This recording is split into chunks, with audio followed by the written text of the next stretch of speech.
सब फ्रंट देख रहे हैं, ठीक है?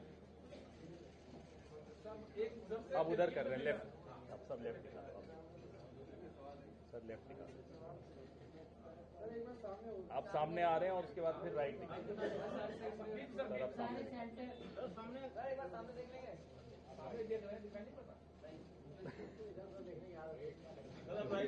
Right right right right. Thank you.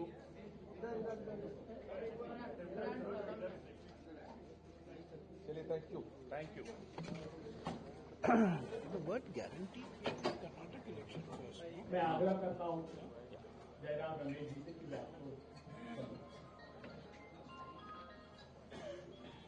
साथियों, मैं ज़्यादा कुछ नहीं कहूँगा।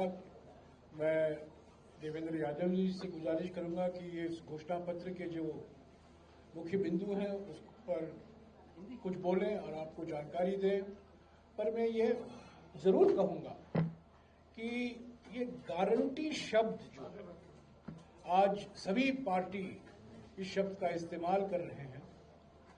पहली बार कांग्रेस पार्टी ने कर्नाटक के चुनाव के समय गारंटी, ऐसे तो हम वादे करते हैं घोषणा पत्र में, हर एक पार्टी हर एक चुनाव के लिए घोषणा पत्र निकालती है, उसमें ढेर सारे वादे होते हैं, पर पहली बार हमने गारंटी शब्द इस्तेमाल किया कर्नाटक के विधानसभा चुनाव के समय 2023 मई, क्योंकि हम चाहते थे कि जनता को ये संदेशा जाए कि जो कांग्रेस पार्टी कहती है वो करेगी। ये गारंटी न केवल पार्टी की है, पर ये जनता का अधिकार भी बनता है। तो इसीलिए हमने गारंटी सोचा। आपको याद होगा, पहली बार जब डॉक्टर मनमोहन सिंह जी प्रधानमंत्री थे, पहली बार किसी सरकारी कार्यक्रम को, कानून को गारंटी के रूप में हम लाए थे।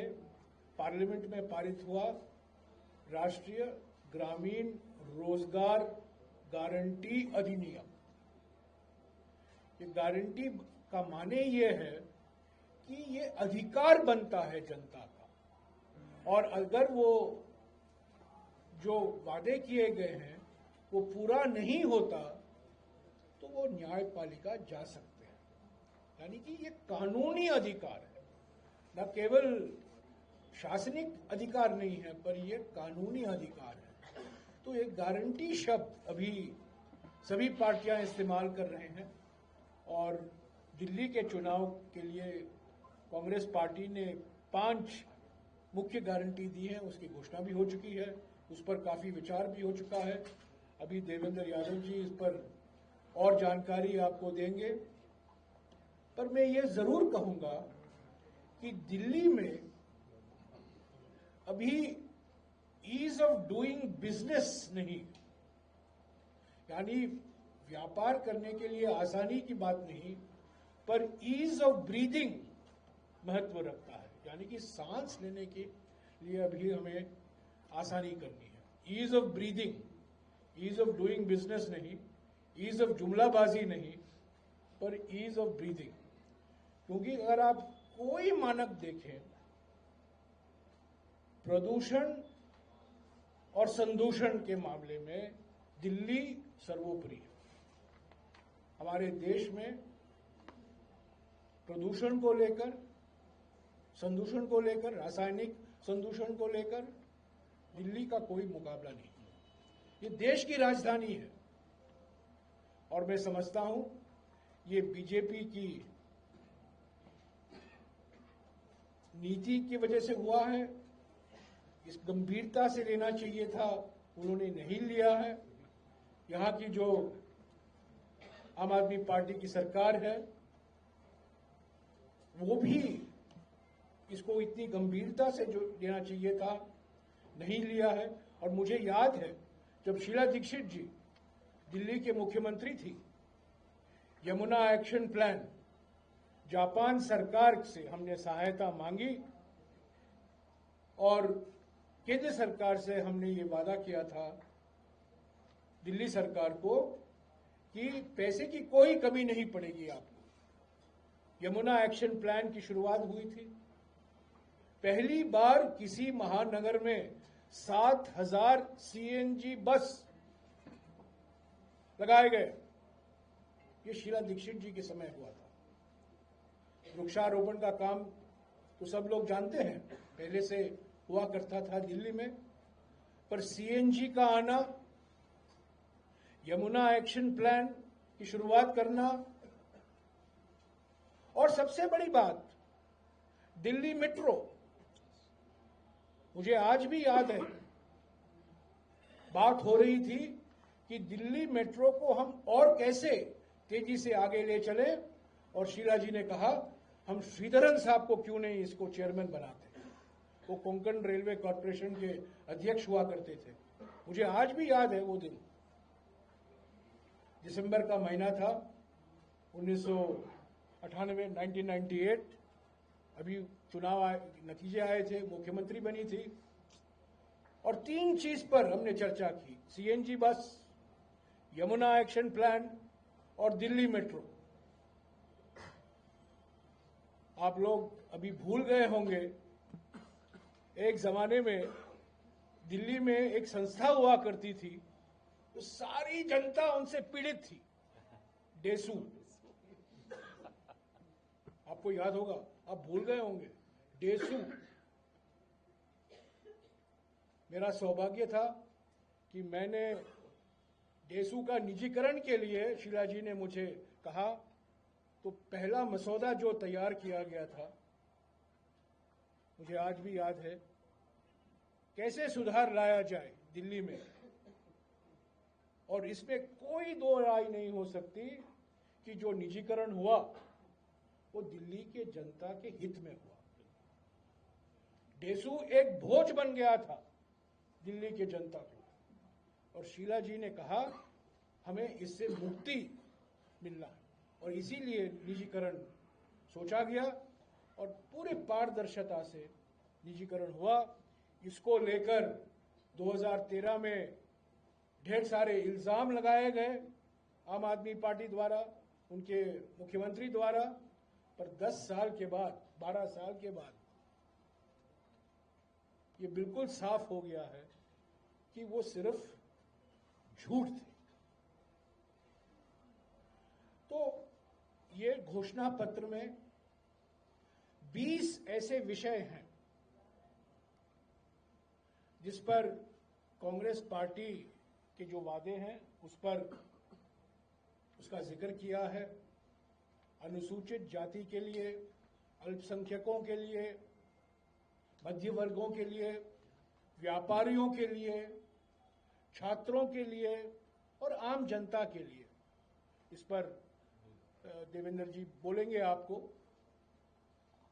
पर मैं ये जरूर कहूंगा कि अभी जो कांग्रेस पार्टी राष्ट्रीय स्तर पर जय बापू, जय भीम, जय संविधान अभियान चला रही है, बेलगावी में एक रैली हुआ, मऊ में हुआ, अभी तीसरा रैली हो सकता है तेलंगाना में होगा फरवरी के 10 और 15 के बीच में।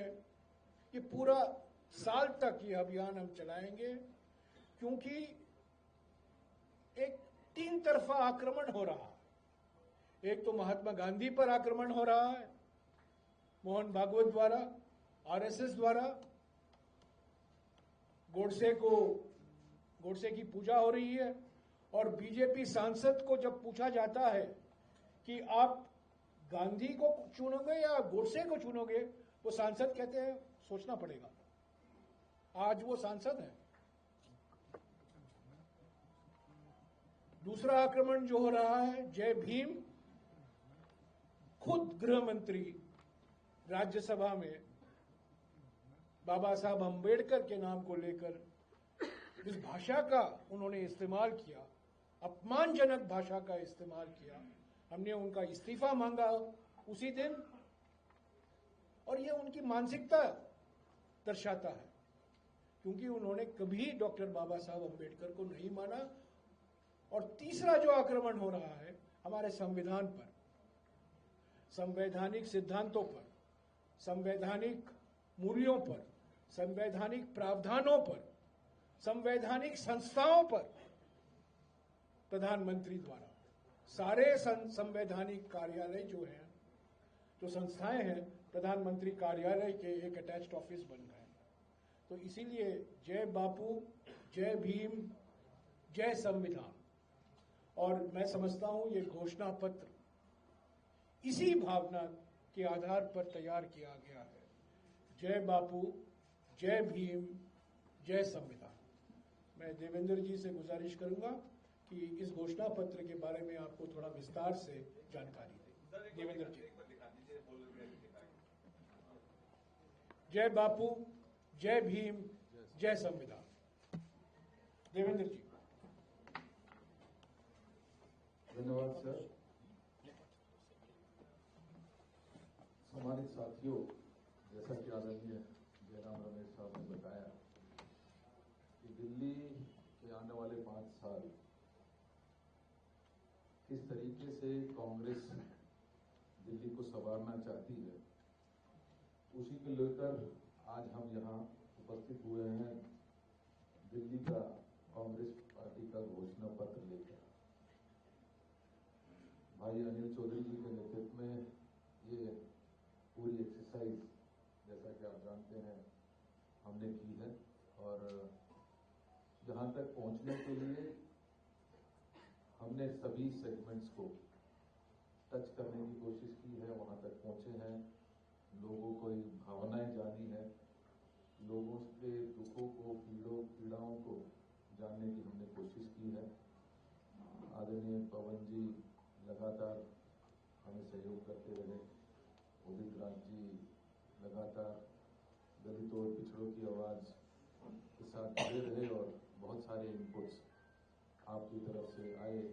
इसी तरीके से बहुत बड़ी एक्सरसाइज के तहत आदरणीय हमारे अमिताभ दुबे साहब, जिन्होंने इस पूरे हमारे घोषणा पत्र का संकलन ही नहीं किया, बल्कि बहुत सारे इनपुट्स आपकी तरफ से इसमें हमें लगातार मिलते रहे। मैं इससे पहले कि